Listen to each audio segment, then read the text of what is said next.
వంటింటికి సంబంధించి ఒక చిట్కా చెప్తానండి. ఒక్కొక్కసారి గిన్నెలు మాడిపోతూ ఉంటాయి. పాల గిన్నెలు కానీ ఏదైనా ఫోన్ మాట్లాడుతున్నా ఏమన్నా మొన్న ఒక రోజు నాకు ఈ మధ్య కుక్కరు పక్క నుంచి పోయింది ప్రెషరు. అది విజిల్ రాకుండాను. దాంతో అది మాడిపోయింది. నేనేమో ఫోన్ మాట్లాడుతున్నాను ఎవరితోనో. ఈ లోపల ఏంటి విజిల్ రావట్లేదని చూసేటప్పటికే అది కొంచెం మాడిపోయింది.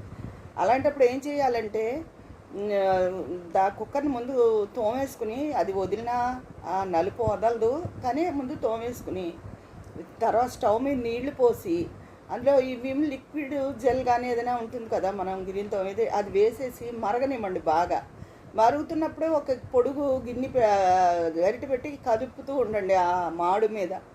ఆ తర్వాత కట్టేసుకుని ఆ వేడి నీళ్ళు కొంచెం చల్లారిన తర్వాత గట్టిగా పీచు పెట్టి గట్టిగా పిస్తో అనేసుకోండి, ఆ మాడిపోతుంది.